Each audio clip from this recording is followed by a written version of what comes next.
full spectrum of our future life? Is it written? Can it be predicted? Well, here's the thing. Our future life is being created right here, right now. This is why when the sages and the saints and the rishis, the masters, can look at you and tell your future, it's not that they're reading a code. It's that they're reading you.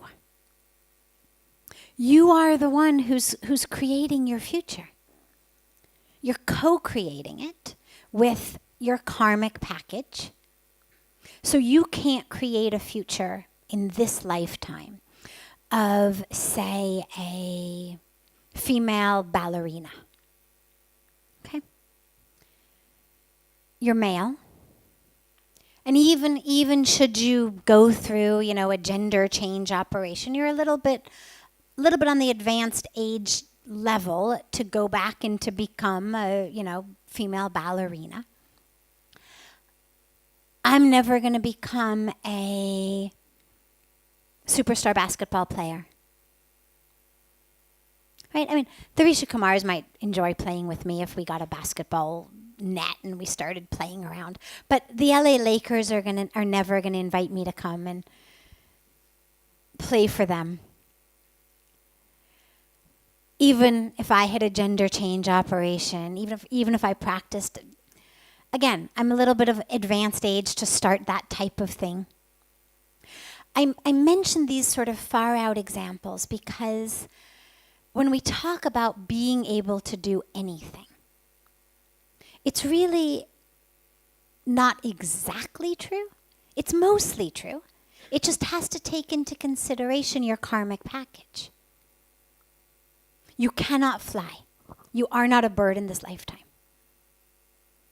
If you jump off that building without some sort of motorized contraption or a parachute or with nothing but your naked body, you will plummet to the ground. You are not a bird in this life. So we're creating our life, we're creating our future, along with our karmic package, along with the laws of nature that have already been created, like the law of gravity. But we're the ones creating it. There's no one else creating it. And so if you have the technology, whether it's a technology that you've gotten through meditation and sadhana and enlightenment, an inner technology to be able to see, which is how it's always been done. This is why people go to the gurus and the saints and they say, tell me my future. People ask, does Puja Swamiji read hands? And I would say, he reads hearts. He doesn't have to look at your hand. I mean, sure, if you want him to look at your hand, he will, but he looks at you and he knows. Because they have access to that. Now, is there a way for modern advanced quantum science to replicate what the sages and the saints and the rishis are able to do through meditation? Possibly. I don't doubt that.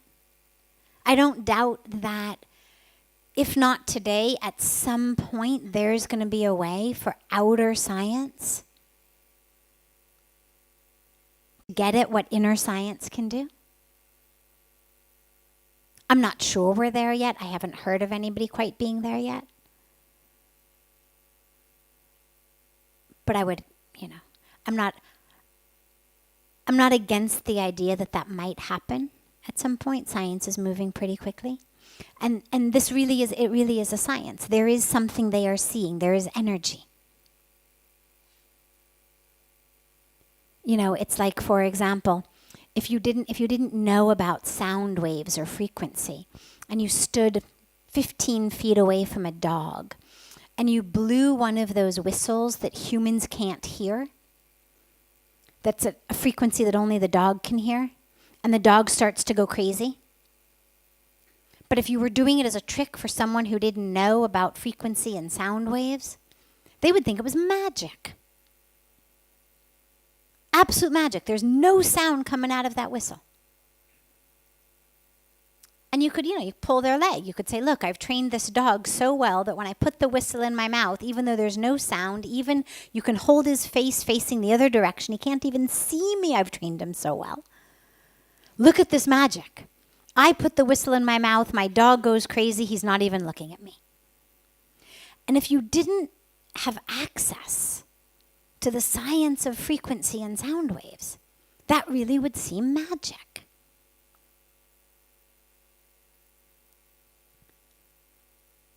Now, saints and sages and rishis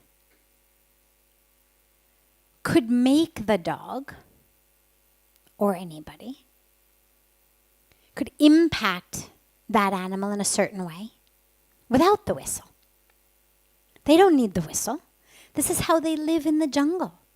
There's all kinds of stories from Puja Swamiji's life and the lives of so many other saints of their ability energetically to save their lives, to save the lives of others, whether it's wild elephants, whether it's tigers, whether it's snakes, whatever it may be. Energetically to control or connect with the animals in the world around. Modern science comes in, builds you a special frequency whistle. Gives you an electric gate. No gate is there. There's nothing physical there. You cannot see it. You would walk through it. You'd never feel it. The dog will not cross it. There's something energetic that's there. So I wouldn't be surprised if at some point modern science developed a tool that mimicked. Wouldn't be the same way. In the way where the saints are interacting with the animals, it's energy. Here we actually need the whistle to produce that energy. You have been given free will. You have a karmic package. That karmic package has brought you to this moment. You cannot snap your fingers and be in Moscow right now. You're in Rishikesh right now. If you wanted to be somewhere else in the world, you'd have to get yourself to Delhi. Then you'd have to walk onto an airplane. First you'd get a ticket. You'd walk on the plane. You'd sit on the plane for some number of hours. Then you'd land there. You cannot snap your fingers and make it happen. So your karmic package has brought you to this moment. Who you are in this moment. What your relationships are in this moment. What your inner world and outer world are like in this moment. But what next moment is going to be like? What next week is going to be like? What next month is going to be like? Well, that's in your hands. That depends on what you do in this moment. Get in a car back to Delhi, book yourself a flight to Moscow. Barring any unforeseen circumstances, you're going to be in Moscow pretty soon. But this is where our co-creation plays a role. We think, we plan, we make a decision that says, tonight I could go to the bar or I could come to satsang. That's the power of who we are. Now, it's a beautiful mix. It's not just choice. Obviously, the 95 didn't want to die. They would have chosen to live as well. We don't have time tonight to go into that complex mix, but the point is, no one can predict 100%. If you give a computer, or the CIA, the KGB, or their computers, the information that you've come down with this illness, they're going to say he's going to die. Why? Because you've got a 95% chance to die. Doesn't mean you're going to die. Means 95 out of 100 people with the illness die. Doesn't mean you will. Because it's not just matter and nature. So the earthquake, yes. Gravity, yes. Fire, yes. Water, yes. Aging, yes.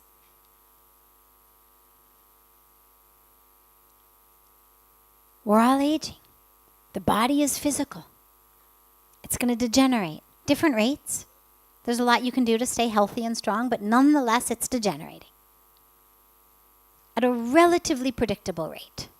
In relatively predictable ways. But who you are, your soul, your spirit, your essence, consciousness, that's not subject to any natural law.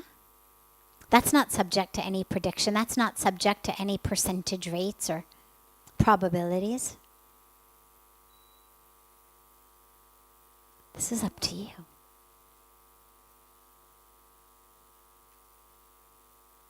Hundred people get on an airplane. Or 100 people show up at the airport. 2 of them find themselves in India. The other 98 went somewhere else. That was something from within that brought you here. You're using that. You're using that free will. It's going to keep taking you exactly where you need to go. Don't worry about any CIA or KGB or what they can predict. Or they'll let you know when there's going to be an earthquake. Other than that, just stay on your spiritual path. And the key is developing the power over my free will. So how do I act really out of freedom rather than the way my parents did, the way my habits are, the way that my culture says? That's free will. And that's what we need to use our power for. Yeah, I've smoked every day of my life for the last 35 years, but I'm not going to smoke anymore. That's free will. That's freedom. Harnessing that power. I've been anxious and nervous and depressed and full of my ego for the last 50 years of my life. I'm not going to do it anymore.